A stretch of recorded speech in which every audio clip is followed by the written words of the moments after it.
नमस्ते। मैं Sanju Chauhan, lecturer physics GPC Ajmer से हूँ। आज हम पढ़ेंगे magnetic force on a moving charge, चुंबकीय क्षेत्र में गतिमान आवेश पर बल। इसे पिछले अध्याय में हमने इलेक्ट्रोस्टैटिक चैप्टर में टेस्ट चार्ज के बारे में पढ़ा, जिसके चारों ओर एक विद्युत क्षेत्र उत्पन्न होता है और उसमें लगने वाला बल विद्युत बल F=Q0E होता है। उसमें हमने स्टैटिक चार्ज के बारे में पढ़ा। अगर यही चार्ज मूविंग हो, गतिमान हो और उसे हम एक चुंबकीय क्षेत्र बी में रख दें, तब इसकी स्थिति क्या होगी, ये हम अध्ययन करेंगे। इसके लिए मान लेते हैं कि क्यू चार्ज है जिसे हमने चुंबकीय क्षेत्र बी में रखा है और बी के साथ थीटा एंगल बनाते हुए बी वेलोसिटी से गतिमान है। तो क्योंकि यह चार्ज गतिमान है तो इसके कारण एक चुंबकीय क्षेत्र उत्पन्न होगा। और दूसरा जो चुंबकीय क्षेत्र है वो है आरोपित चुंबकीय क्षेत्र यानी अप्लाइड मैग्नेटिक फील्ड। इन दोनों चुंबकीय क्षेत्र के कारण क्यू चार्ज पे एक बल लगेगा जिसे हम बोलते हैं चुंबकीय बल। ये जो लगने वाला चुंबकीय बल है वे यह आवेश की मात्रा के समानुपाती होता है। इट मीन जितनी ज़्यादा आवेश की मात्रा होगी उतना ज़्यादा चुंबकीय बल होगा। दूसरा, ये जो चुंबकीय बल है ये चुंबकीय क्षेत्र बी की दिशा से लंबवत घटक है जो वेलोसिटी का यानी बी साइन थीटा उसके भी समानुपाती होता है। तीसरा, ये चुंबकीय बल मैग्नेटिक फील्ड यानी आरोपित चुंबकीय क्षेत्र बी के भी समानुपाती होता है। इसलिए हमारे पास एफ बी क्या हो जाएगा, B Q V sine theta. हम इसे ऐसे भी लिख सकते हैं Q into V cross B. क्योंकि थीटा है जो एंगल है बी और वी के बीच में है, इसलिए हम इसे वी क्रॉस बी यानी कि जैसे क्रॉस प्रोडक्ट में लिखते हैं कि A cross B equal to A B sine theta. V और बी क्योंकि एक ही प्लेन में है तो इनसे मिलने वाला जो चुंबकीय बल है वो इन दोनों के प्लेन के परपेंडिकुलर दिशा में होगा अकॉर्डिंग टू स्क्रू रूल। जैसे हमने दर्शाया भी है कि वी और बी एक ही प्लेन में है और अगर हम बी से बी तरफ चला जाए तो जो स्क्रू है वो अपवर्ड डायरेक्शन में होगा। It means the direction of F है दैट इज अपवर्ड डायरेक्शन में and it is perpendicular to the plane of V and B. अब हम इसके केसेस डिस्कस कर लेते हैं। पहला केस है, अगर हम लेते हैं कि velocity is zero, it means charge स्थिर अवस्था में है यानी चार्ज गतिमान नहीं है। उस कंडीशन में उस पर लगने वाला जो चुंबकीय बल है F B equal to zero हो जाएगा। इट मीन्स जब भी अगर कोई चार्ज मोशन में नहीं है तो उस पर कोई भी चुंबकीय बल नहीं लगता है। नेक्स्ट केस है when theta equal to 0 degree और पाई। इट मीन्स अगर वेलोसिटी यानी वेग की दिशा और बी की दिशा चुंबकीय क्षेत्र की दिशा सेम हो या एक दूसरे के विपरीत हो। It means V and B are parallel और V and B are anti parallel. In both the cases इस पे जो साइन थीटा होगा वो ज़ीरो हो जाएगा और उस पर लगने वाला जो चुंबकीय बल है वो भी ज़ीरो हो जाएगा। इट मीन्स अगर वी यानी गतिमान कण और बी की दिशा सेम है या विपरीत है, उन दोनों ही केस में उस पर लगने वाला चुंबकीय बल ज़ीरो होता है।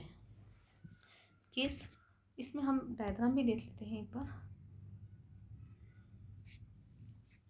जैसे पहला केस हमने डिस्कस किया था कि जब वी और बी सेम दिशा में है, वी और बी सेम दिशा में इतनी दोनों वाई डायरेक्शन में है तो उस पर लगने वाला जो एफ है वो ज़ीरो हो जाएगा। नेक्स्ट केस अब हमारे पास है, नेक्स्ट केस में हमें जब when theta equal to 90 degree, जब थीटा क्या हमारे पास 90 डिग्री है, उस केस में क्या हुआ हमारे पास जब थीटा 90 है यानी कि साइन थीटा इक्वल टू 1 है। इट मीन्स एफ बी यानी कि मैग्नेटिक फोर्स यानी कि चुंबकीय बल equal to B Q V होता है जो कि मैक्सिमम होता है। इसके लिए हम एक बार चित्र देख लेते हैं। यहाँ पर जो मैग्नेटिक फील्ड है वो वाई दिशा में है और जो वेलोसिटी है वो एक्स दिशा में है। दोनों एक दूसरे के लंबवत है यानी कि जो वी एंड बी है वो एक्स वाले प्लेन में है तो जो इनसे मिलने वाला जो चुंबकीय बल है वो z दिशा में होगा और hz प्लेन में होगा। क्योंकि तीनों आपस में लंबवत दिशा में है तो इसमें जो पार्टिकल है यानी ये क्यू चार्ज है वो एक सर्कुलर पाथ फॉलो करेगा। जैसे दूसरे चित्र में बताया हुआ है कि बी दिशा है, बी दिशा वाई डायरेक्शन में है और एफ जेड दिशा में है। तो जो पार्टिकल है हर वक्त क्या होगा, सर्कुलर पाथ में मूव करेगा। तो इस सर्कुलर पाथ में मूव करने के लिए जो नेसेसरी सेंट्रीपिटल फोर्स है, ये जो आवश्यक अभिकेंद्रीय बल है, वो कौन देगा, वो चुंबकीय बल देगा और वो सर्कुलर पाथ में मूव करेगा। तो यानी M V square by R equal to B Q V, it means R equal to M V upon B Q. यहाँ पर जो आर है, ये आर क्या है, रेडियस ऑफ सर्कुलर पाथ है। जो वृत्ताकार पथ पे जो भ्रमण कर रहा है चार्ज, उसकी त्रिज्या है ये। नेक्स्ट केस है हमारे पास when theta in between 0 and 90 degree. जब थीटा 0 और 90 डिग्री के बीच में हो, उस कंडीशन में क्या हुआ, उस कंडीशन में हम लेते हैं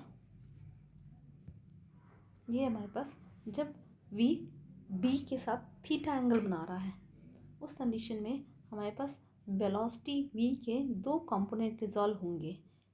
एक तो हॉरिजॉन्टल कंपोनेंट होगा that is along b, it means v cos theta. दूसरा होगा perpendicular component v sin theta that is perpendicular to the direction of b। दो घटक होंगे वेलोसिटी के। पहला होगा v cos थीटा जो कि b की दिशा में होगा। दूसरा होगा ऊर्ध्वाधर v sin थीटा जो कि b दिशा के लंबवत दिशा में होगा। चूँकि v sin थीटा b के लंबवत दिशा में है तो इस कंपोनेंट की वजह से पार्टिकल सर्कुलर पाथ मूव करेगा। दूसरा जो कंपोनेंट है horizontal component v cos theta, वो b के दिशा में है। तो क्योंकि दोनों सेम डायरेक्शन में है तो इसकी वजह से कोई मैग्नेटिक फोर्स नहीं लगेगा और ये जो कंपोनेंट है इसी वजह से जो पार्टिकल है वो एक कांस्टेंट वेलोसिटी से वाई डायरेक्शन में यानी in the direction of B move करेगा। तो इस v cos थीटा और v sin थीटा का जो ओवरऑल इफेक्ट होगा तो जो पार्टिकल है circular as well as linear motion दोनों करेगा। इट मीन्स वो हेलिकल पाथ फॉलो करेगा, इट मीन्स कुंडलिनी पथ फॉलो करेगा। जैसे कि डायग्राम में भी बताया हुआ है कि वो आगे भी बढ़ रहा है और वो सर्कुलर पाथ भी फॉलो कर रहा है। ऐसे टाइप के मोशन को हम हेलिकल मोशन बोलते हैं और ऐसे पाथ को हम हेलिकल पाथ बोलते हैं। तो यहाँ पर हमारे पास है